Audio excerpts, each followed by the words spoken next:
When you go to Gaza, you always hear children. There are so many children. Roughly half the population is under 18.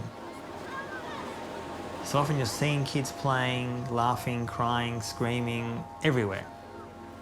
And I had friends there who had kids, and we often would spend time with those children. I was determined to keep going back to Gaza over and over and over again, A, to see how Gaza changed, but also how it was changing me. I guess as a human being first and a Jew second, but I thought it was important as a Jew to say to people in the outside world, Gaza is not some faraway land that is too scary for you to contemplate. When I got out there, I heard from so many Jews, didn't you feel unsafe there? Didn't you feel like you're going to be killed? I didn't feel that.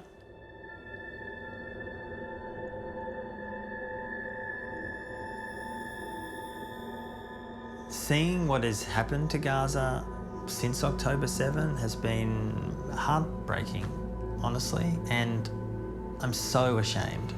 I'm so ashamed because it's being done in my name. Vast neighbourhoods have been obliterated. Now, I've tried to look at those images and see, did I go to some of those areas? Did I go to a restaurant there, or did I meet people there on the shore? And I am furious and sad and often feel helpless. What's happening now in Gaza is the most extreme event that's ever happened to Palestinians in their history. And I do not think we're ever going to rely, at least in the foreseeable future, in Western governments to change that reality. They have supported what's going on, including here in Australia.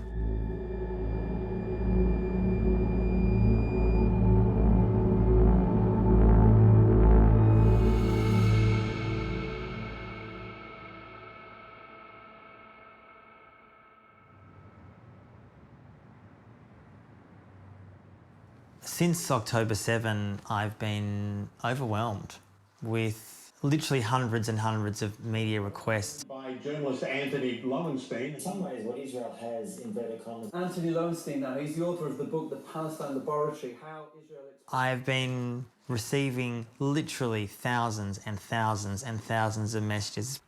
People saying, thank you for speaking out. Jewish people saying, thank God there's a voice that is against what Israel is doing. I think it's important that Jews or non-Jews are really challenged on what they're backing, whether it's in Gaza or the West Bank or wherever it is. This is being done in our name.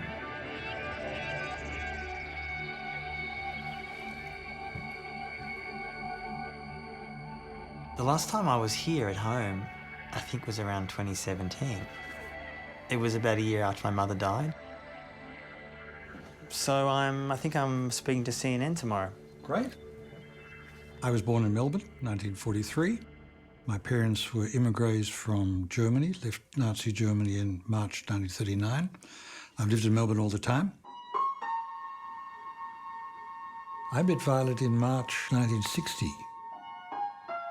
Antony, our son, was born in 1974. He's the only child that we had, unfortunately. He grew up in a very liberal household. So we had a very interesting household in the sense that it was a lively discussion one. We celebrated the Jewish holidays. We did the Sabbath every Friday night. We lit the candles. We would go to synagogue in St Kilda for the main holidays, Passover and other events. I'd say a lot of our friends, or a lot of my parents' friends, were Jewish. We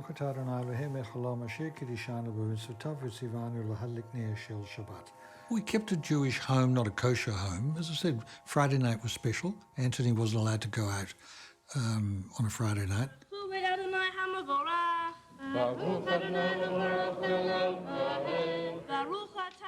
I had a bar mitzvah when I was 13, which a lot of Jewish boys have. Girls increasingly have a bat mitzvah, similar kind of like a coming of age ceremony event at the synagogue. You learn the prayer, you have a family friends party, and I went to Sunday school for years to prepare for that. Amen. As far as Antony's Jewishness was concerned, it was important to us that he should know his heritage. And I suppose it also was informed by the fact that we had family who'd been lost during the Holocaust. My grandparents on both my mother's and father's side fled Europe in 1939, one from Germany, one from Austria, and came to Australia as refugees. The vast majority of family could not get out, got trapped, and many of them were sent to death camps. My father's parents were taken by train to Auschwitz, and paradoxically, the day they were executed at Auschwitz in Poland, I was born in Australia, same day, which is creepy. As far as the Holocaust impacting my parents, my mother in particular, for her, Israel was potentially a sanctuary. If something, God forbid, happened, at least we had somewhere to go. When I look back now at how my parents were before the 2000s about Israel, I would say that they were unthinking Zionists. Criticising Israel or being sort of one-eyed about Israel in the 1970s, I think has to be seen in context. Nobody talked about the Palestinians other than they were terrorists and they'd done awful things, and the Munich massacre, for example. And you've got to look at it in context in the wider Jewish community in Melbourne, which is the largest then Holocaust survivor community outside Israel. I had a pretty rocky relationship with my father in the teens. Got kicked out of home a few times. I was forced, because of that dynamic, to start, I guess, sort of representing myself almost, or speaking out for myself. He and I had strong disagreements, probably mainly my fault, because I got needled by a teenager and I sadly rose to the bait. My fault. I think some of my defensiveness at times, argumentative nature, which sometimes can be useful for journalism, probably comes from that period. They would never be allowed to start. I ended up getting a job at the Herald Online in 2003. And I started writing about two issues, Israel-Palestine and the Iraq War. Now, if you look back at what I was writing at the time, it was expressing criticism of the Israeli occupation. I mean, really moderate views, but couching it in the terms of saying, I'm writing this as a Jew. And various members of the Jewish community started noticing what I was writing, started being critical of it in the Jewish press and wider press. Who is this young hothead, essentially, writing these things? He's demeaning our community. In 2005, I went to Israel-Palestine for the first time, mostly in research for my book, My Israel Question. The book, in some ways, was about two things. One, it was about what's happening in Palestine at the time, and also it was about the role of the Israel lobby in Australia and elsewhere. So the book comes out in about mid-2006. I can remember the date. It was the 19th of July, 2006, that Antony was on ABC TV with Tony Jones. To suggest that I am pro-Hezbollah because I question civilians being murdered is the kind of rhetoric that we expect from the pro-Israel lobby. You're either with us or against us. If you're Jewish and you criticise Israel or criticise even a policy of the Israeli government, you're a self-hating Jew or anti-Semitic or you're unpatriotic or treasonous. I've been accused of all those and far worse. Ajax Colin Rubinstein rejects the charge. We point out to editors and the media mistakes, inaccuracies, and of course we ask for alternative views to the ones that are put incessantly, usually criticising Israel, and so we want a genuine debate. The book comes out and it becomes a bestseller within days. And in the Jewish press, the Murdoch press, I was slammed day after day after day. Antony was under relentless attack, absolutely relentless.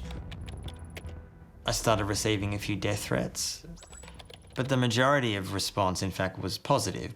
And for a lot of Jews, they said it gave us almost comfort to hear these positions being expressed because we ourselves feel this way. We feel deeply in pain by what Israel is doing. We, Violet and I, we immediately got the cold shoulder from a lot of people who had been really close friends. So Antony kind of became a non-person, and that still exists to a certain extent today. I think for my parents that ostracisation was hard. And they were very involved in the Jewish community. All these factors kind of coalesced in what I would call an intellectual awakening, that my father and mother became more alive to the reality of what they had been indirectly supporting for most of their life, which was namely Israeli occupation. They started seeing Palestinians as human beings.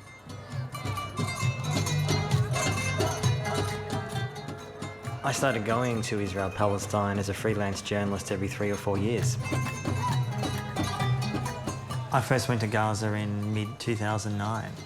I wanted to connect with Palestinians in an area that has been isolated for so many years, cut off from much of the rest of Palestine, let alone the world.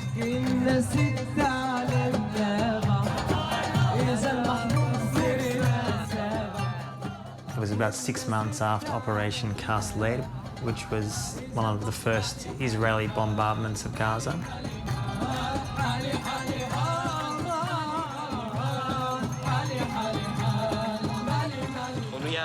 We used to have family meetings. Actually, my father, this guy, used to stand up with. Despite civilians living in a really desperate condition, There was, in parts of Gaza, real beauty, a calmness, amazing fresh produce, beautiful fresh fish. I often remember eating fresh fish that had been caught that day by Palestinian fishermen and then eaten on the shore of the Mediterranean.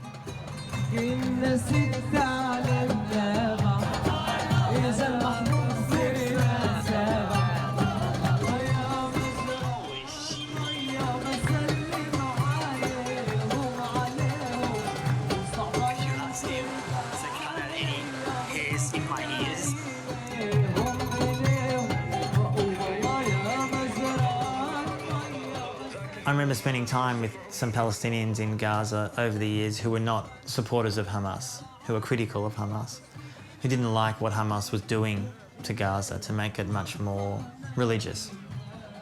I admired those people. They often couldn't say that very publicly for obvious reasons.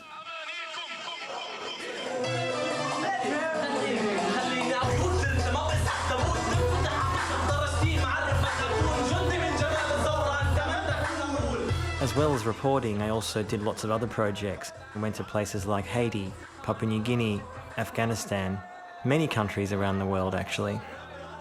It was during this time that I first met my partner, Alison. I guess Antony and I kind of met through sort of human rights and social justice circles. Ali was offered a job with an international human rights organisation working on policy and advocacy for Palestinians. I remember when I first got the job in Jerusalem, Ant was actually a bit reluctant.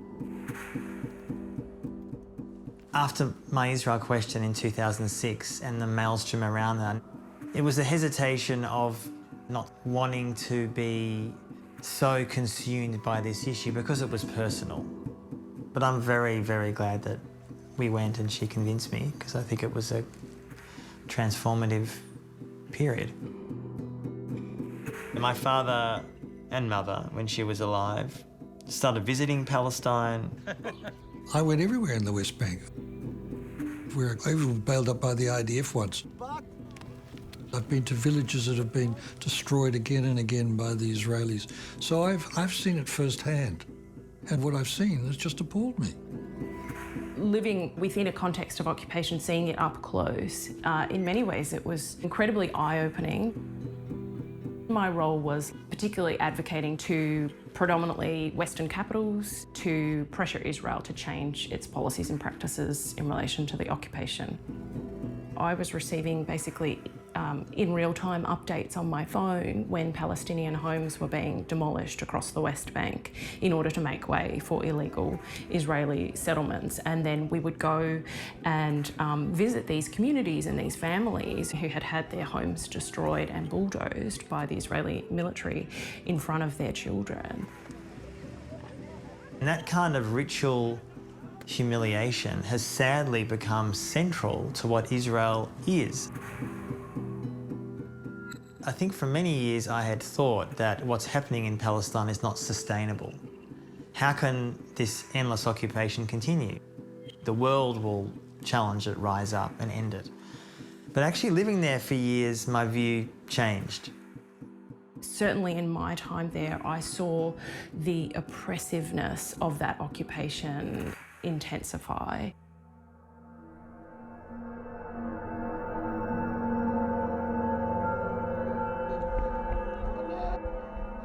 When I first heard about the October 7 attacks, my first reaction was horror at these atrocities that were perpetrated by Hamas.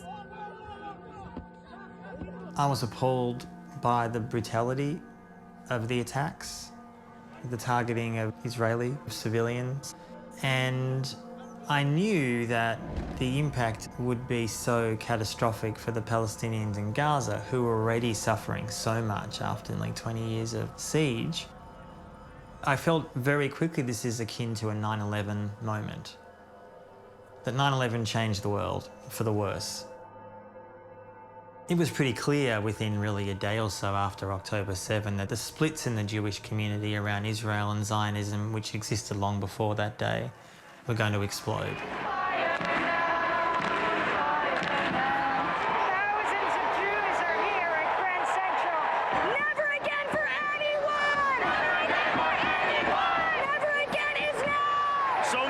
Jewish New Yorkers here are struggling through heartbreak and mourning of October 7th, and they have made it very clear that do not use their heartbreak, their tragedy, as the justification for the genocide of Palestinians. Free Palestine! Free Palestine!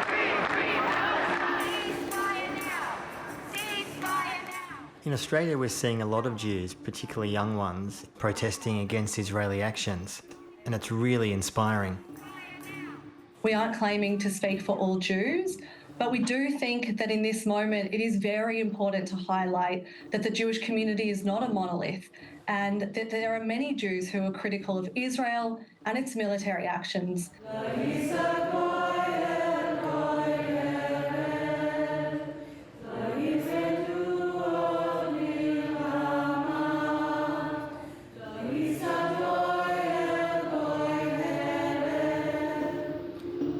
The charge of genocide leveled against Israel is not only false, it's outrageous. Our war is against Hamas terrorists, not against Palestinian civilians.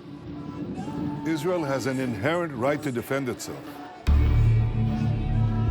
Israel is central to the Jewish identity of the vast majority of Jews living in Australia. 77% of Jews identify as Zionists. Zionism is a Jewish right for self-determination, that is the right for Israel to exist as a state for the Jewish people. It's so important because our community is largely a post-Holocaust community. Given the Jewish background of ongoing persecution, of what is known as pogroms, pogroms is a government-sponsored attack on Jews. And October the 7th was a pogrom. It was planned and sponsored by Hamas. And so in the Jewish psyche, when somebody says they want to kill us all, we take it seriously. The mainstream Jewish leadership, most Jews see people like Antony Loewenstein, that extreme left-wing voice, as highly destructive to the well-being of Jews, and particularly the well-being of the over 7 million Jews living in Israel. the anti-Zionist message leads to attacks on Jews in Australia. So it fosters anti-Semitism, and we've seen that with the huge upsurge in anti-Semitism post-October 7. Jews have the right to live safely everywhere, and there's no doubt that there is a long history of vile anti-Semitism. But you have tens of thousands of Palestinians slaughtered in the name of Israeli Jewish security. Who is more secure after this? It's actually making us more unsafe, and until Palestinians are safe and secure, Israelis never will be, and Jews never will be.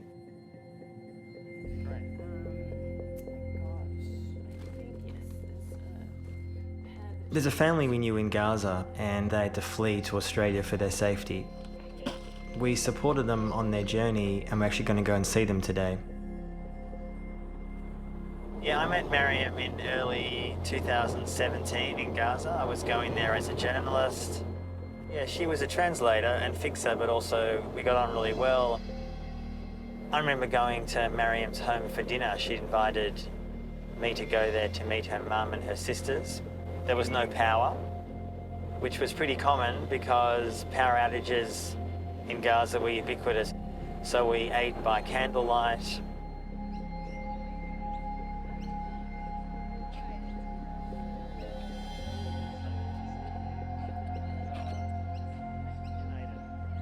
Since I last saw Mariam, she's had a daughter called Sophie.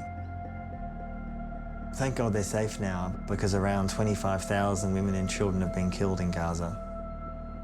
When October 7 happened, was there a sense that pretty quickly that this was different? There was something very different day one, about... we knew From the moment, from the first moment, everywhere was bombed. There was no safe area.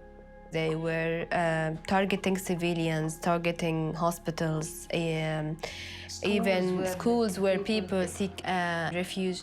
A house just near where we have been in Dar al-Balah, they bombed the house, and all the people inside the house were killed except for a 2-year child.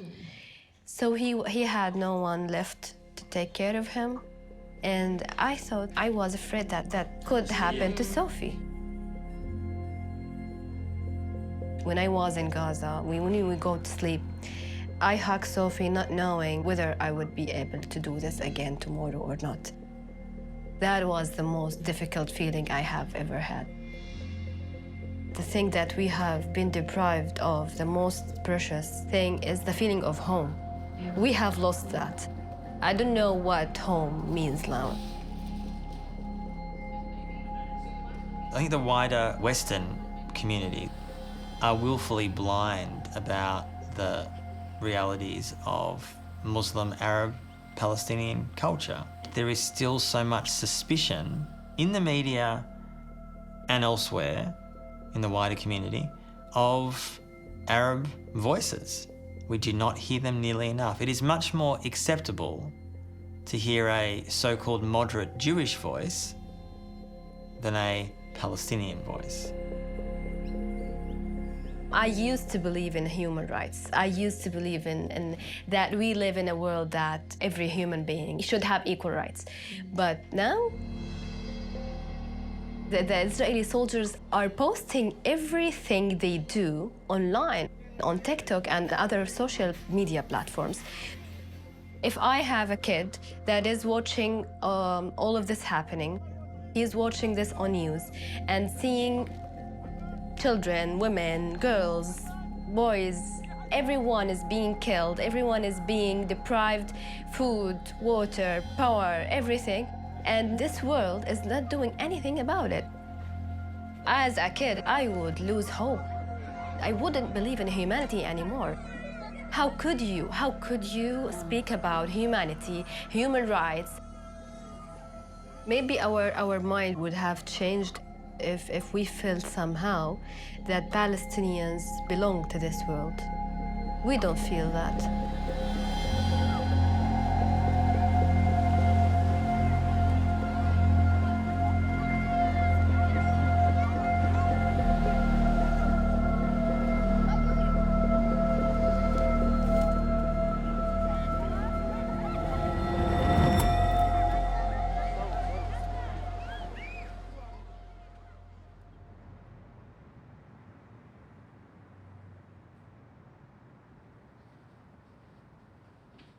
When I started writing about Israel-Palestine, started thinking about it literally probably 35, 40 years ago within my Jewish family and synagogue and the wider community, I didn't think that I would become this person.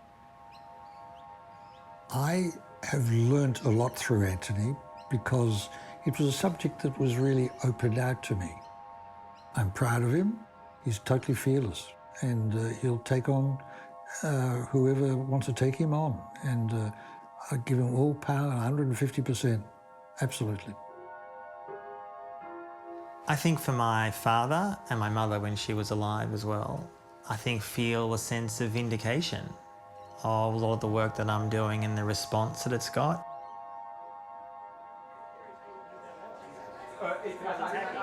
It's not entirely clear what I do next. I feel emboldened in a way and so angry with what's happening in Gaza that I will not stay silent. I will keep speaking out about this, writing about it, talking about it, hopefully trying to assist and build a more diverse Jewish community, those who support a more humane form of Judaism that view Palestinians as human beings. And it's the younger Jews in relation to Israel-Palestine who give me much more hope than Jews of my age.